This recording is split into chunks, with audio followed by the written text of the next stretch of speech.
Good afternoon, everyone. It's time for Mrs. Blue Reads, and we're continuing to read Poppy by Avi, pictures by Brian Floca, and published by Orchard Books out of New York.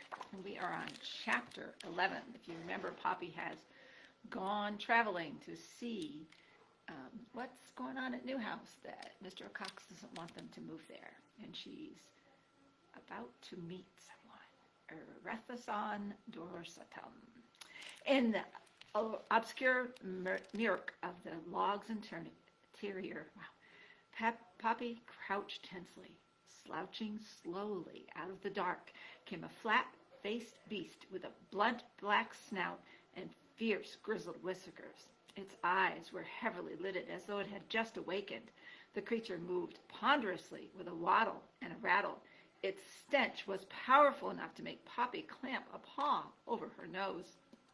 The moment the animal caught sight of her, it came to a clumsy stop and blinked. "What's the bee's butts are you doing here, furball?" it snarled. Poppy, wishing she knew what kind of animal she was facing, could only whisper, "It's just me, sir." "The name is Aerith," the animal snapped. "Erethason Dorsatum. But I just get called Aerith. What's more, I'm a grump, and you just woke me up, so don't try to slick me down with slug slop." "I'm truly sorry I woke you, Mr. Aerith," Poppy said. "What are those things on your head?" the beast growled. "Flat balloons or ears? The name's is Aerith, E-R-E-T-H, and stop your barking." "Please, Aerith, it's not me barking." "Then who the frog flip is making that racket?" "It's a fox at the entrance to the log." "Some idiot friend of yours?" "Oh, no, sir, not my friend." "Who the dung beetle bit are you, anyway?" Aerith suddenly demanded. "You're so small I can hardly see you."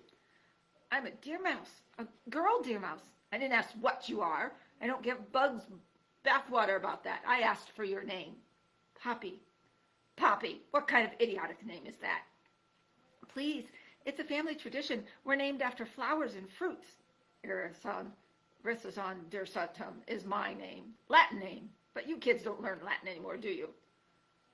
"I don't know what Latin is, sir. I mean, Aerith." The beast sniffed loudly. "The whole forest is full of idiots, like that fox."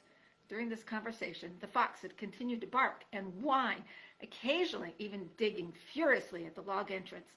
"Pop, fox, snop," Aerith cried, "or whatever your idiot name is, would you tell that fox to shut up?"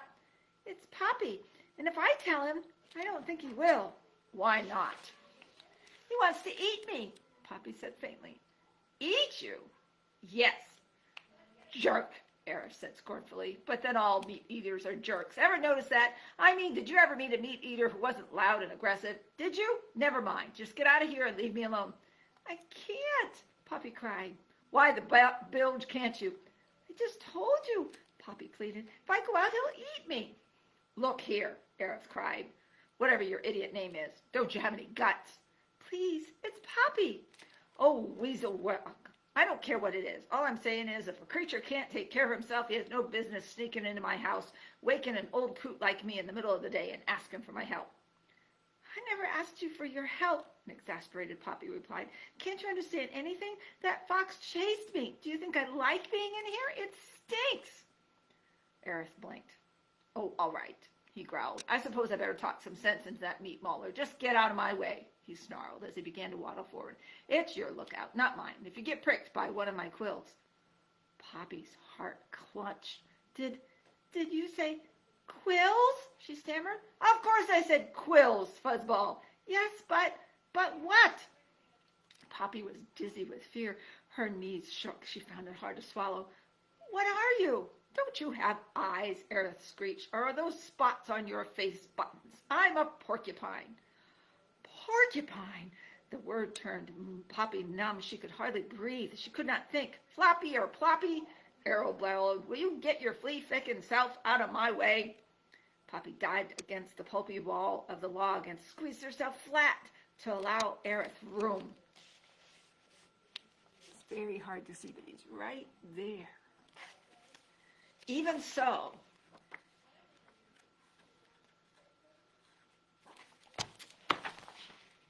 Even so, as the porcupine waddled by, his quills raked across her belly like a rusty comb. Never, despite all she confronted, had Poppy been so terrified. Aerith, however, continued to make his ponderous way towards the log entrance where the fox was still barking and yelping. Poppy felt sure that once the fox was disposed of, the prickly monster would turn on her. First he would shoot her with his quills, next he would stab her, then he would skewer her. Finally he would chop her into tiny bits and eat her. For a moment Poppy considered offering herself to the fox. If the choice was between being swallowed in one gulp or being tortured by this porcupine, surely death by fox would be preferable. Poppy stared into the darkness of the log. Perhaps there was an escape hole, but frozen by the terror of her predicament, she could not move. Instead, her eyes turned toward the entrance, certain she was about to witness some ghastly carnage. Sure enough, when Aerith reached the log opening, Poppy heard him screech, "Fox, you braying bag of bones, what's all this hullabaloo? Can't an old creature get some quiet in his own home?" "I'm sorry, Aerith," Fox returned in a voice that was, at best, sniveling. "I didn't know you were here. Just trying to grab a mouse who ran into your place. A snack, nothing more. Not trying to bother you. No harm meant. Just a midday nibble." "Don't nag me about your nibbles, you nitwit," Aerith bellowed. "When I say get lost, I mean do it." "Now, Aerith, let's be—" Fox did not finish the sentence. Instead, Poppy heard Aerith cry, "I said get, Broomtail." This order was followed by a whack, a yelp of pain, and a frantic scrabble of paws, concluded with a barking and whining that grew faint with amazing rapidity. Poppy was sure that the fox was being devoured, but more frightening still, she saw the porcupine wheel about and start to waddle back down the log in her direction. Poppy panicked. She turned and fled toward her one hope of escape, the log's other end. The farther into the log Poppy went, the more foul-smelling it became. Worse, she had increasingly difficulty seeing where she was going. Sure enough, she slammed into the log's far end. There was no escape hole. Stunned and unsteady on her feet, heart beating so hard she was sure it would burst, a terrified Poppy turned to confront the porcupine. Her one remaining hope was to try and slip by the beast. Though Poppy knew she risked a severe shredding, she was sure it was her only chance. "Slop, pop, or bebop," the porcupine cried. "Where the snake's sweat are you? Come out of there." Gasping for breath, Poppy braced herself against the rear wall of the log and got ready to bolt and die. Aerith's face, grinning hideously, loomed out of the dark at her. "Poppy," he cried, "you wretched excuse for a runt. Why the devil are you hiding in my toilet?" Chapter 12. What Poppy Learns. "Don't stab me," Poppy cried through chattering teeth. "Don't kill me." Aerith blinked. "What?" he said. Poppy staggered forward, fell to her knees, held up her paws, and bowed her head. "Don't eat me," she implored. "What the lice lips are you talking about?" Aerith asked with genuine bewilderment. Poppy gazed up tearfully. "If you're going to kill me, please do it quickly. Just don't torture me, please." "Why would I want to torture you?" "Because that's what porcupines do when you catch mice. You torture them and eat them." "Eat mice!" Aerith exclaimed. "Hit the puke switch and duck. Meat disgusts me, nauseates me, revolts me. I'm a vegetarian, jerk. I eat bark." "Bark? You're saying I'm a liar?" the porcupine roared. "Well, no, except nothing. I'm kind. I'm gentle. I'm old. All I want is to be left alone." "You won't eat me?" There they are having their conversation. "I don't eat meat," Aerith bellowed into Poppy's face. Poppy gulped. She was beginning to feel very foolish. "Well," she offered lamely, "everybody thinks you do." "Well, then everybody eats grasshopper gas." "They do? How many times do I have to tell you?" Aerith screamed. "I don't eat meat." But, Poppy stammered. "Didn't you just eat that fox? Are you crazy or something? All I did was swat him with my tail, which is what I do when creatures get fresh with me." "What about shooting your quills?" Poppy asked. Or stabbing with them? "Where'd you hear this bat bilge?" I was taught." "Poppy, that's your name, right? Quills are hair, barbed hair. I can't shoot my quills, though they fall out easy enough. The only way a quill gets into you is because I slap you, which I'll do if you mess with me. Mind, when a quill gets into you, it swells. Flex your muscles to get it out, and the barbs draw it in deeper. Hurts like the red hots. Want to see for yourself? No, please, please, I believe you, Poppy cried. I just didn't know that. Really, I'm sorry. Probably isn't your fault, Aerith grumbled in a somewhat softer tone. I suppose you get taught that garbage in school. We go to school at home, Poppy exclaimed. Lectures and tests. Who's the world-class idiot who told you that porcupines eat mice? Poppy was about to say her parents when she suddenly realized something she hadn't thought of before. She began to speak, but fearful of saying the name, she held back. Well, demanded Aerith. Who? Poppy leaned forward. Mr. O'Cox, she whispered. O'Cox! Aerith yelled. The great horned owl? Him? Poppy nodded. He told my parents, and they told us. O'Cox, Aerith said, and he began to laugh. What's so funny? Demanded Poppy. Let me get this straight, Aerith said. O'Cox told you folks that porcupines eat mice? Well, see, Mr. O'Cox protects us from porcupines. What's so funny about that? Poppy, Aerith said between fits of sputtering laughter, he's the one who eats mice, and if there's one thing that jerk of an owl is frightened of, it's me. You? Poppy cried with astonishment. Listen, Poppy, nobody messes with Arizon Tercidum. Nobody. Fool me and I'll shove a quill up your snooter. The only thing that old owl wants to protect is himself. Why, he wouldn't get in within a log's length of me. I may be old and fat, have a foul mouth and smell, but I can shake my tail and put it in his face. Yours too. Want to see? No, Poppy replied quickly. I believe you, Aerith. Really I do. Protects you from porcupines, Aerith said with a sneer. Frog flip. But if you believe that, what the worm water are you doing here? I was trying to get to Newhouse, Poppy exclaimed. And honest, that fox did chase me. Aerith snorted. But you said O'Cox told you to be scared of me, is that right? Poppy nodded. Poppy, Aerith said, running in here was smart. It was? Sure. The truth is you could walk by the side of a lake with no place to hide if I were there. That jerk of an owl would do no more than look at you. Really? Poppy said, feeling a great sense of relief. There's one thing I like besides being fat, sassy, and prickly to the touch. It's going where nobody wants me to go. Fact is, I'm one of the few creatures in Dimwood who can protect you. I bet that's the reason he says all that earwig juice about me. As for Newhouse, don't talk to me about going. Just go. I never tell anyone what I do. Don't you have any family? Oh, I had parents and a wife. For a while, we even had kids. Quite a nice bunch. They all wandered off. We all go our own ways. Prickly. Don't you miss them? Poppy asked. I like being alone. If I see a tree I want to climb, I climb it. Chew some bark, then get some sleep. Isn't there anything in the world you love, really love? At the word love, the look on Aerith's face turned dreamy. He sighed. Yes, he admitted. There is. Who is it? Not who, Poppy. Salt. I can't get enough of it. I'm mad for it. I'd die for it. It's because of my liver, someone told me. I don't care. I love it. Rock salt, sea salt, sweat salt, any kind of salt. He licked his lips. Don't happen to have any on you, do you?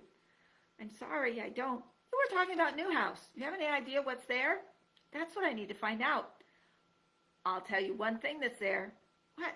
A chunk of salt as big as me. Humans put it out for deer. Can you believe it? Deer. But it's on a high steel pole, so I can't get it. What a waste. Oh, but I do dream about it. I do. He closed his eyes. I think Ragwood would have liked you, Poppy said with admiration. But even as she spoke, a great wave of exhaustion swept over her. Please, Aerith, would you mind very much if I took a nap? Poppy, you can do what you want, but if I were you, I wouldn't sleep where you're standing. As I told you, it's my toilet, and it's too stinky, even for me. One more chapter, chapter 13, early morning. Within the log, but not too far from its entrance, Poppy found herself a soft place to sleep. There, curled up in a tight ball with her tail tip parked right below her nose, she felt safe enough to sleep. When she awoke after a long, sound slumber, it was dark and quiet. She got up slowly and stretched her aching muscles, then looked about for some sign of Aerith. The old porcupine was nowhere to be seen. Was he gone for good? Not likely, Poppy knew, but he might be gone for hours. She also knew she was hungry. Cautiously, she made her way to the log's opening. It was night, and she could see neither sky nor stars. A silver sheen of moonlight made lace of the canopy of trees above, even while transforming the ground into a carpet of velvet gray. She sniffed the air. Mingled with the sharp scent of pine and fir, she breathed in delicious hints of good things to eat: nuts, berries, seeds, fragrant flowers, tender roots. There were sounds, too, the creak and groan of trees, the sudden shrills of animals, the occasional fuzz-buzz of passing bugs.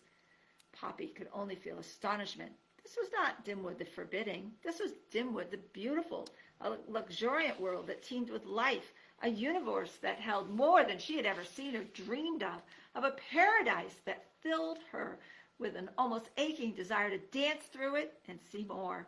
Trembling with excitement, Poppy was about to take a step away from the log when she chanced to look up. On the gray, lifeless tree with a hole on its side, an acorn tossed from where she was, perched a brooding owl. The moment she saw the owl, Poppy darted back into the safety of the log. There she stayed, her heart thudding. Had the owl seen her? She did not think so. Could it, in fact, be Mr. O'Cox? If it was, how could he have tracked her? But perhaps it was another owl. She had to know. In any case, her elation was gone. The forest was not to be for her. She sighed at the fright she felt. Poppy tried to calm herself.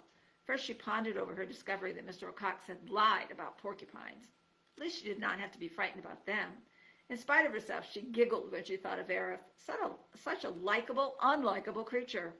Then she thought of what else Aerith had told her, that Mr. O'Cox was actually afraid of porcupines. The notion that the owl was afraid of anything gave Poppy considerable pleasure. Perhaps he was afraid of other things as well. So Poppy thought again about her suspicion that there was something at Newhouse that alarmed the owl. Oh, if only there was. If only she could find it. Feeling more hopeful, Poppy returned to the log's threshold to wait for Aerith. She wanted to take another look at the owl, but was afraid to. Instead, she sat, content for the moment to gaze out at the beautiful forest. The owl Poppy had seen was indeed Mr. O'Cox. He was perched upon the entrance to his home, flexing his sharp talons and staring gloomily into the forest. Now and again he swiveled his head and blinked, then clacked his beak. Hungry. He wished that something, anything, would reveal itself by moving. Once, just out of the corner of his eye, he thought something moved at the entrance to the old log that lay not far from his snag, but it was gone so fast, could not be sure. Was it the porcupine? He hoped not. He hated Aerith. Just the thought of him made Mr. O'Cox drop down inside his snag. Better to sit in darkness and listen than deal with that creature. If something came by, he would hear it. When are you leaving for Newhouse? Aerith asked Poppy. The old porcupine has made his way back to the hollow tree before sunup. Bits of bark were stuck about his lips, chin, and whiskers. Soon, Poppy replied evasively. Good, Aerith said. You're a sweet kid, but I like my privacy.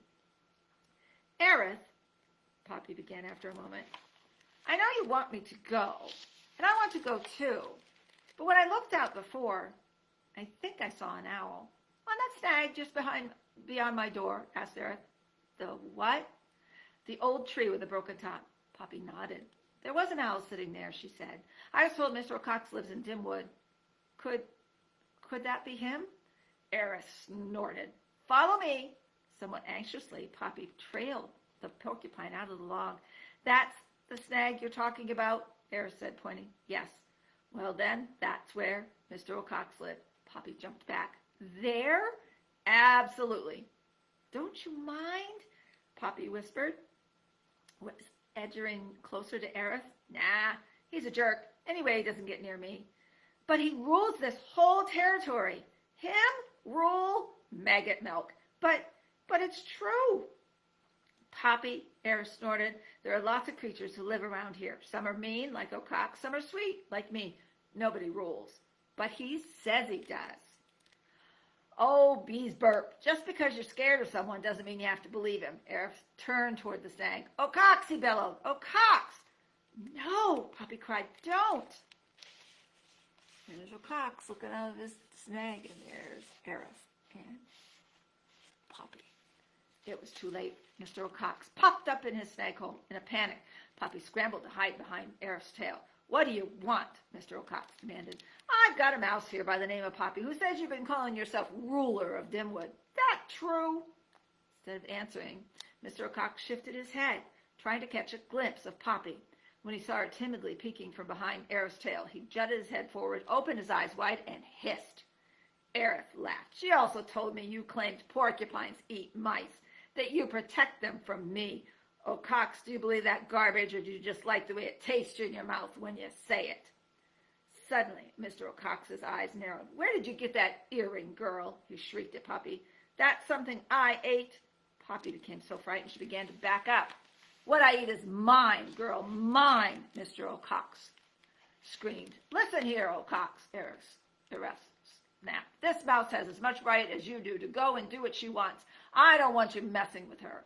But Mr. O'Cox, ignoring Arif, only cried, Poppy, listen to me. I don't know what you're doing here, but you might as well know the only way you'll ever get back to Grey House is when I dump your dead carcass on your father's front porch. With that, he clacked his beak, then dropped down inside the tree. Alarmed and furious, Poppy ran forward and began beating her clenched paws on Arif's nose.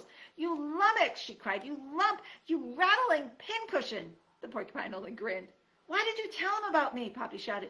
Didn't you hear what he said? He's going to kill me. Oh, he's nothing but fuss and feathers. He doesn't bother me. But you've got quills, Poppy protested. Jealousy don't become you, girl. Arif, Poppy implored, I have to get to New House. It's a matter of keeping my family alive. You're pretty small to be a heroine. Poppy looked down at her toes. That's not the only reason I'm going. Oh? It's also because of Ragweed. Who? Ragweed. He was my friend, Poppy sniffed. See, he asked me to marry him atop Bannock Hill, said it was the most romantic spot around. I did want to marry him, so I said I'd go, but only after asking permission of Mr. O'Cox. That's the rule. But Ragweed said, where's the romance when you have to ask permission? So we went without asking. When Ragweed and I got to the top, he did ask me to marry him, but before I could answer, Mr. O'Cox killed him. Then later the owl said it was because Ragweed and I went to the hill without permission that my family couldn't move to New House. When they heard that, a lot of them, most of them, blamed me. Poppy pushed the tears away. So you see, I'm going to New House to prove our being on the hill has nothing to do with Mr. O'Cox's refusal. If I don't prove it, my family can't go to New House and we'll be ruined. I'll be ruined. So I'll have to go. Only now that you've told Mr. O'Cox I'm here, he'll follow me and keep me from finding the truth. You've got to come with me. Arif shook his head. Sorry, kid, this is your business, not mine. Anyway, I need to get some sleep. Yawning, Arif turned and began to move toward the log. Arif, Poppy cried out, if you got me to New House, I'd get that salt for you. Arif stopped short and spun about. A dreamy look filled his eyes. The salt lick from New House? The whole thing? You would? Really? Poppy placed a paw over her heart. I swear. Arif grinned. Now you're talking, girl. Let's move it. Without a moment's hesitation, he began to lumber through the woods. Poppy took one look at the snag in the dawnlight, then tore after the porcupine. The two of them had barely gone when Mr. O'Cox popped out of his hole. Having heard the entire conversation, he wasn't sure which he felt more, fury or fear. But he did know he had to stop Poppy. He launched himself into the air. And next week we'll read chapter 14, On the Way to New House. Will Mr. O'Cox get Poppy? Will she get safely to New House? Will she get the salt lick for Arif? Tune in next week. Have a great afternoon. Bye.